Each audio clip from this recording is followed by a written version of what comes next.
네, 안녕하세요. 레빗꾸미입니다. 네, 오늘은 제가 소울에 관해서 말씀을 드릴 거예요. 디즈니 픽사의 애니메이션이죠. 지난주에 개봉을 해서 저도 좀 어렵게 시간을 내서 극장에서 관람을 하고 왔습니다. 소울은 일단 디즈니 픽사의 새로운 애니메이션이고요. 네, 23번째 장편 애니메이션입니다. 그래서 애니메이션 속에는 주인공 조가 등장을 하고요. 이제 좀 성공적인 공연을 하고 싶어하는 그런 인물이라고 할 수 있어요. 그래서 현재는 학교에서 아이들을 가르치는 음악 교사로 활동을 하고 있고요.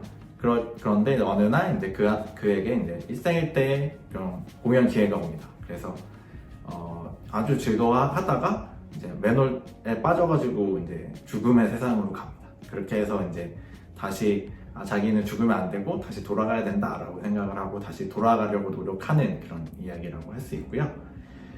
감독은 핏 닥터라는 인물인데 아마 디즈니에서 여러 애니메이션 중에서 보신 적이 있으실 거예요. 굉장히 눈에 띄는 분이거든요. 그래서 그 감독한 연출한 영화 애니메이션들을 보면 이제 몬스터 주식회사 그리고 그리고 인사이드 아웃 같은 영화들이 이 분이 이제 감독을 해서 탄생한 작품입니다. 굉장히 조금 기념비적이라고 할 수 있을 정도의 그런 애니메이션들을 만들어 왔고요. 특히 몬스터 주식회사는 그 당시에 아주 오래 전이죠.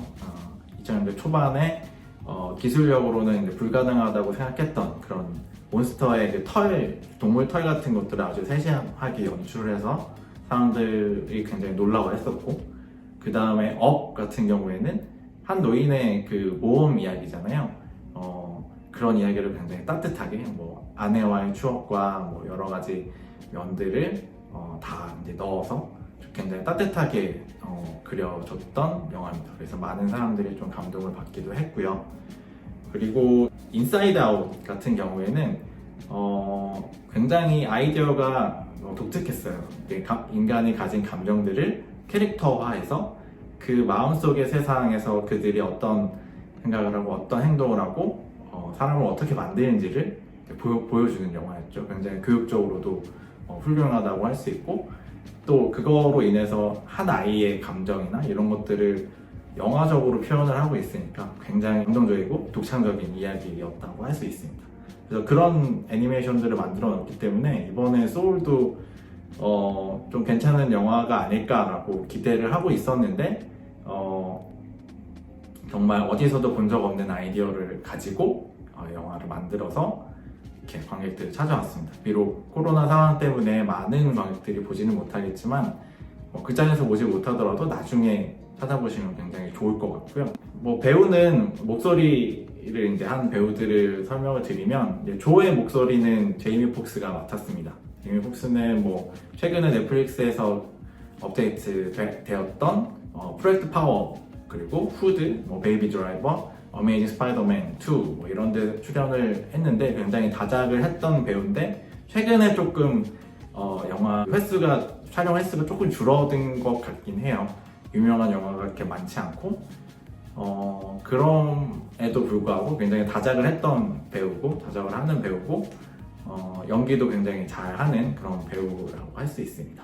또 다른 인물로 22, 그러니까 22라고 명칭되는 22라는 캐릭터가 등장하는데 이 티나 페이라는 배우가 목소리 연기를 하고 있습니다.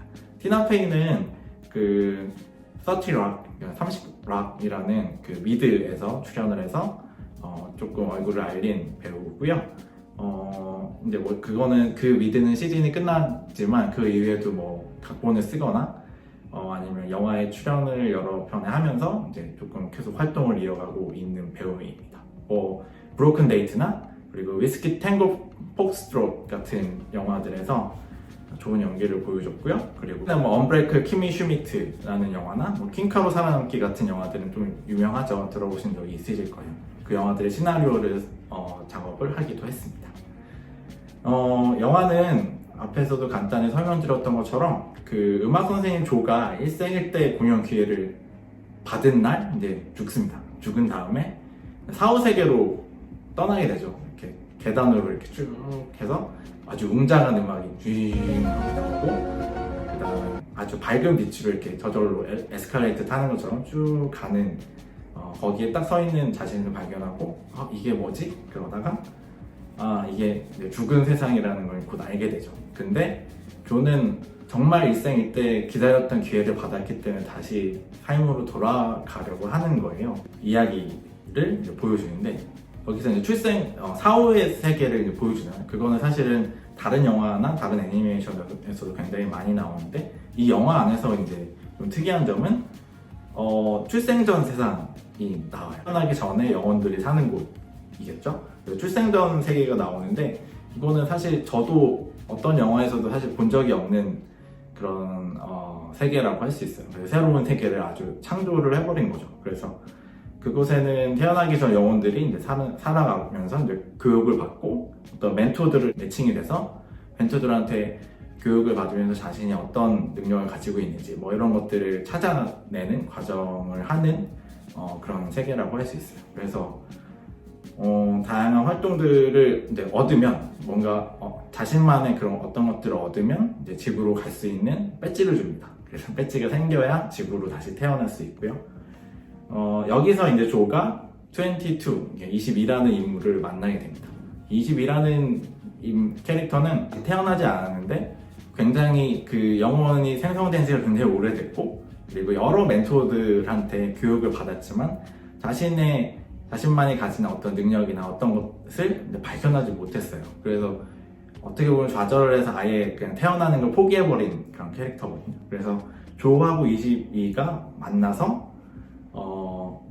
22는 자신의 능력을 찾을 수 없다라고 이제 아예 포기한 캐릭터고, 조 같은 경우에는 다시 이제 지구로 돌아가서 자신의 일생일대 그 공연을 완성하려고 노력하는 인물입니다. 그래서 결국에는 이 22와 조가 다시 지구로 어떤 과정을 거쳐서 내려오게 되고요. 그 과정에서 조는 이제 공연을 하려고 최대한 방법을 찾아서 노력을 하게 되는 거죠. 그런 소동극이 이제 영화의 전반적인 내용이라고 할 수 있습니다. 일단 영화는 출생전 세상이 굉장히 독창적으로 나오고, 영혼 같은 경우는 동글동글한 그런 솜사탕 같은 느낌이었어요. 그래서 막 통통 튀기도 하고 뛰어다니기도 하고, 완전히 순진한 그런 아이 같은 모습으로, 그리고 그들을 가르치는 선생님 같은 경우에는 약 선 형태로만 이렇게 표현이 돼요.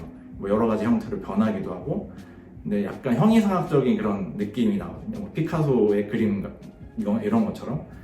그래서 이게 사후세계랑 좀 대조되는데, 사후세계는 완전 깜깜한데 어떤 밝은 빛으로 이렇게 쭉 가면서 웅장한 음악도 흐르고, 그래서 약간 어두운 느낌인데, 출생 전의 세상은 엄청 배경도 밝고 땅도 되게 막 핑크빛도 있고 막 여러 가지 밝은 그 색깔로 이루어져 있고, 그래서 굉장히 밝은 분위기가 나고, 영혼들도 굉장히 태어나기 전이니까 오염되지 않아서 굉장히 깔깔대면서 웃는 것도 굉장히 많이 나와요. 그래서 거기서 영혼들이 어떤 자신만의 특성을 주입되기도 하고, 그리고 자신이 발견하기도 해서 이제 그렇게 지구로 가게 되는 공간입니다. 그래서 그런 공간들이 굉장히 보기 힘들었던 장면이기 때문에, 처음 보는 장면들이기 때문에 굉장히 흥미롭고요. 그리고 조하고 22가 티격태격하면서 이런 벌이는 그런 말싸움 이런 것도 굉장히 재밌습니다. 이 캐릭터로 보면 조 같은 경우에는 자신의 삶이 아무것도 없었다고 생각해요. 왜냐하면 자신이 하고자 하는 목적을 이루지 못했기 때문에 굉장히 그런 공허함이나 이런 거를 느끼고 있는 캐릭터고요. 그래서 자신이 크게 성공한 것도 아니고 성공적인 공연을 한 번도 해본 적이 없으니까, 삶의 목적으로 했던 그런 공연이 하지 못했기 때문에 공연을, 그런 루저라고 생각을 합니다. 그래서 그런 일생일대 공연을 참여하기 위해서 다시 살기 위해서 노력하죠. 근데 반면에 22는 태어나기 전이잖아요. 아예 태어난 걸 포기한 인물인데, 조는 사실 훌륭한 인물이 아니잖아요. 자기가 보기에. 22는 사실은 자신의 멘토들이, 과거의 멘토들이 링컨이나 소크라테스 이런 위인들이거든요. 그런 대단한 사람들만 보다가 이렇게 평범한 사람이 자신의 멘토가 됐어요. 어떻게? 영화 안에서. 근데 그 멘토가 왜 그렇게 삶에 집착하고 다시 삶으로 돌아가려고 하는지 이해하지 못해요. 그래서 이 두 인물 간의 그런 간극 자체도 굉장히 흥미롭게 이제 펼쳐지게 됩니다. 지구에서도 그러니까 굉장히 두 인물이 티격태격하면서 왜 조는 계속 이제 자신이 원하는 게 있으니까, 분명하게 있으니까 계속 그걸 향해서 달려가고, 22는 사실 목적이 없거든요. 사실 태어나고 싶지도 않아. 근데 그 대신에 이제 그렇게 다니면서 주변의 그런 사소한 것들을 보기 시작합니다. 그러면서 이제 주변을 둘러보면서 이제 되게 사소한 것들을 보기 시작하는데, 그걸 보면서 이제 자신의 깊숙이 숨겨져 있던 삶에 대한 궁금증이나 그런 어떤 그쪽에 가보고 싶었던 그런 마음을 다시 이제 되새기는 인물이라고 할 수 있죠. 그래서 두 인물이 이렇게 중심이 돼서 이제 벌어지는 그런 일을 그리고 있고요. 그래서 일단 이 소울이라는 영화는 굉장히 픽사다운 그런 영화라고 할 수 있습니다. 굉장히 저는 만족스럽게 봤기 때문에 추천을 굉장히 드리고 싶고요. 일단 뭐 상상력이 뛰어나죠. 출생전 세상도 그렇고, 그리고 인간이 이제 뭔가 뭐 음악을 하는 사람은 피아노를 친다거나 연주를 하면서 이제 굉장히 무아지경에 빠지잖아요. 뭐 게임을 하면서 무아지경에 빠질 수도 있고, 근데 그렇게 무아지경에 빠지면 출생 전 세상 어딘가에서 이렇게 영혼처럼 이렇게 떠도는 그런 모습들도 굉장히 독창적이라고 할 수 있습니다. 재밌는 장면이었고요. 그래서 어쨌든 이 전반적인 내용 자체가 굉장히 이제 후반부로 갈수록 감정적이 돼요. 뭐 조의 엄마와의 대화에서 오는 그런 울림, 그리고 조가 공연을 하고 나서 공연을 다 이루고 자신이 원했던 걸 다 이뤘음에도 불구하고 그 뒤에 뭐가 있는지 이런 거에 대한 깨달음이 있고요. 그래서 특히 이제 22 같은 경우에는 조가 이제 그냥 아주 무심하게, 아주 지구에서 그냥 평범하게 할 수 있는 것들을 보여주거나 경험할 수 있는 기회를 만들어줘요.